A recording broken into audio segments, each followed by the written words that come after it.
Welcome to Subhashree daily life. সবাই Subhashree daily লাইফে সবাইকে স্বাগত। সবাই কেমন আছেন? আশা করি ভীষণ ভালো আছেন। আমিও খুব ভালো আছি। আর কালকে দেখলেন বৈষ্ণব দেবী যাত্রা, আর আজকে বৈষ্ণব দেবী ঘুরে দেখাচ্ছি বৈষ্ণব দেবী ঘুরে যাওয়ার পর তারপরে আমরা কাটরায় ছিলাম। কাটরায় লাঞ্চ ফাঞ্চ করে তারপরে আমরা রওনা দিলাম দেখলেন পেহেলগামের উদ্দেশ্যে। তো এখন আমরা পেহেলগাম ঢুকছি। এই মুহূর্তটা পুরো পেহেলগামে ঢোকার মুহূর্ত। আর আমরা আছি একটা ট্রাভেলায়, আসলে আমরা অনেকে গেছিলাম তো সেই কারণেই। আর এখন পেহেলগাম হোটেলে পৌঁছে আমরা, হোটেল নয় কটেজে ছিলাম। কটেজটা খুব সুন্দর, ভিডিও করা হয় না, যখন করা হয় আর কিছু কিছু মিস হয়ে যায়। তো এখন ডিনার সেরে নিলাম মাটন দিয়ে। আর তারপরে এটা হলো পরের দিন সকাল। মর্নিংটা হয়েছিল একদম অপূর্ব সুন্দর। সকালবেলা উঠে জানলা খুলে দেখি বরফে ঢাকা পাহাড়, এই দৃশ্য দেখার নেই। তারপরে গরম গরম ডালপুরি আর ছোলার ডাল দিয়ে ব্রেকফাস্টটা সেরে নিলাম। ব্রেকফাস্ট সেরে নেওয়ার পর তারপর আমরা বেরোবো পেহেলগাম সাইট সিনে। চলো সঙ্গে থাকো, দেখতে থাকো। হ্যাঁ, বরফ কোথায়? বরফ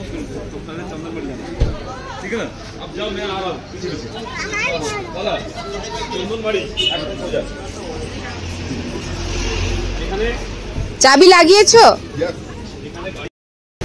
তো আমরা রেডি এখন পেহেলগাম সাইট সিন।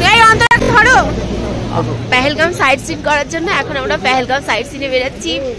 বাইরের দৃশ্যটা দেখো, শুধু অপরূপ দৃশ্য, সুন্দর। সামনে আরো আগে আরো সুন্দর লাগছে।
পৌঁছে গেছি প্রথম পেহেলগামের সাইট সিনে।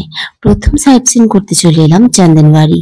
আর চন্দনবাড়িতেই কালকে রাতে পড়েছিল বরফ, মানে অসম্ভব সুন্দর রাস্তা, আপনাদের কি দেখাবো। আরো কিছু মানে সামনে বসেছিল আমার হাজবেন্ড, ওর মোবাইলে ভালো ভালো ভিডিওগুলো রয়ে গেছে, পরে দেখাবো। আর এটা হলো শ্রাবণী, ওরা অনেকদিন আগেই কাশ্মীর গেছিল, মানে আমরা যেদিন গেছি সেদিনই ওরা গেছিল। আজকে ওদের ফেরার পালা। আমরা তো জম্বু টম্বু বৈষ্ণব দেবী হেনা তেনা করেছি, ওরা সোজা শ্রীনগর ছিল, শ্রীনগরে ছিল। তারপরে ওরা এখান থেকে, এটা মানে আমার হাজবেন্ডের বন্ধু আর তার ওয়াইফ, আমারও বান্ধবী হয়। তো ওরা ফ্লাইটে গেছিল, তো ওরা শ্রীনগরে ছিল, ওদের মোটামুটি ঘোরাঘুরি কমপ্লিট। আজকে ওরা চন্দনবাড়ি হয়ে ওরা নামবে, ওদের ফ্লাইট আছে সন্ধ্যাবেলা। তো আজকে আমাদের দেখা হয়ে গেল ওদের সাথে চন্দনবাড়িতে, আর দেখা হয়ে ভীষণ ভালো লাগছিল, এত সুন্দর জায়গায় দেখা। আমার হাজবেন্ড জানতো যে ও এখানে আসছে আজই জন্য, ও এসেছে, তো ওর সাথে দেখা করার খুবই ইচ্ছে করছে, শুধু চেষ্টা করছে আগের দিন যেদিন পৌঁছলাম পেহেলগাম সেদিনকে ওর সঙ্গে দেখা করবে। তো কিন্তু বৃষ্টি হচ্ছিল প্রচুর, যে কারণে দেখা করতে পারিনি। তো আমরা চলে এসেছি চন্দনবাড়ি। চন্দনবাড়ি পুরো বরফে ঢাকা, দেখতেই পাচ্ছ। আমরা শুরু থেকেই বরফ দিয়ে শুরু করলাম, শেষটা তো একদম ভয়ঙ্কর ভাবে হবে, দেখতে পাবে, সমস্ত ভিডিওটাই দেখাবো। প্রথমটা কতটা সুন্দর দেখো, বরফ একদম মোড়া একবারে। বেশি কথা বলিনি, এসব দৃশ্য শুধু দেখতেই ভালো লাগে, বেশি কথা বলে ভালো লাগে না, তাই না? দেখো। হ্যাঁ,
চন্দনবাড়ি ঘোরাঘুরির পর আমরা চলে এলাম বেতাব ভ্যালি। বেতাব ভ্যালি তো কি বলবো, ওরে বাবা, এত সুন্দর, মানে সব যেন সিনারি, যেমন টিভিতে মোবাইলে দেখি ঠিক তাই, অসম্ভব সুন্দর। যতই বলবো সুন্দর ততই কম হবে। ফোকাস করো ক্যামেরাম্যান, ফোকাস করো। আমরা এসেছি বেতাব ভ্যালি। এই যে এখন বেতাব ভ্যালিতে ভাই ছবি তোলার জন্য দাঁড়িয়েছে। এরকম না, এটা এদিক থেকে নাও, তুমি পোজটা দাও, তুমি পোজ দাও, এখান থেকে নাও। ওহ কি লাগছে। তাহলে আজকের মতো ব্লগটা এখানে শেষ করছি, কালকে পুরো বেতাব ভ্যালিটা ঘুরে দেখাবো।